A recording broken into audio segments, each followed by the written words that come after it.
Hi, I'm Fran from the Happy Empire, and I wanted to make a video about how to process and transform negative thoughts. I don't know about you, but lockdown for me is like intensified feelings of negativity. I think because I'm not in my normal routine, I'm finding it hard to find the time, kind of remember that I have the opportunity to process these feelings and then transform them. They've kind of been getting the better of me, and I found that like I'm basically marinating in negativity. I'm just like, believing the negative thoughts basically, and then that just makes everything worse. So hopefully the process in this video will help me and you undo those negative thoughts, because we really don't have to let them rule our day. I'm going to use the forgiveness process from A Course in Miracles to undo the suffering at its source. This is the fastest and most thorough way to transform negative thoughts and undo the ego mindset whilst I'm at it. So I know there's a problem because how I feel. And I know I'm feeling low, but I don't exactly know why.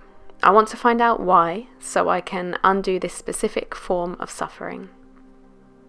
Our feelings are determined by our thoughts. So step 1 is to find out which thoughts are bringing me down. So the first thing I'm doing here is spending about 10 minutes journaling about my victim story.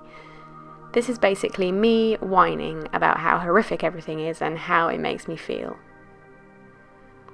I only allow a max of 10 minutes to do this because spending too much time on the victim story will start fueling it and it'll start to consume your mind.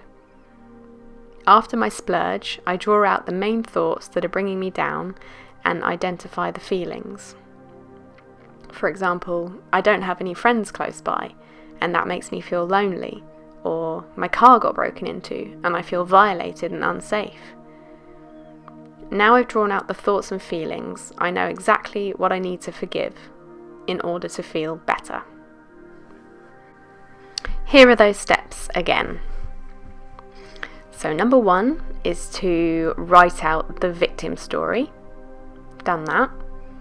Number 2 is to identify each thought that you can draw out from your victim story.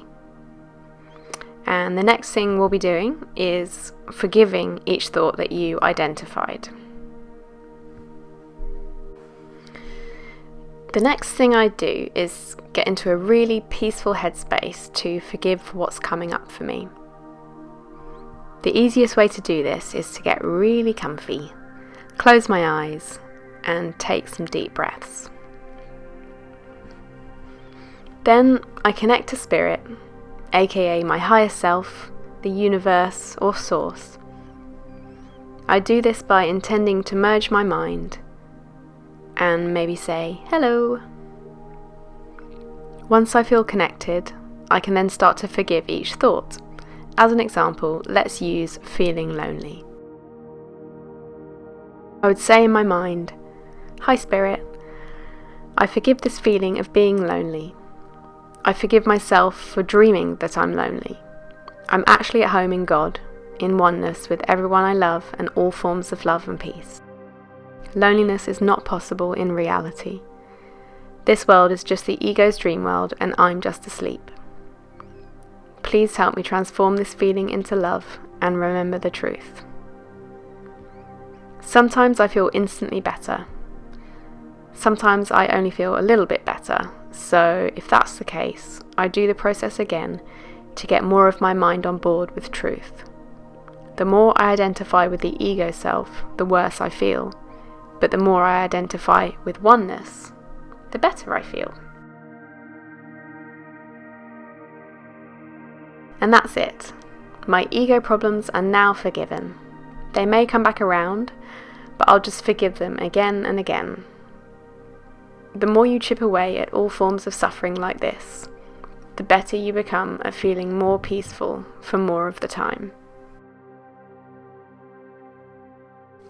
I hope you found this process useful. Feel free to give it a like and subscribe to my channel for more videos like this. Thanks for watching.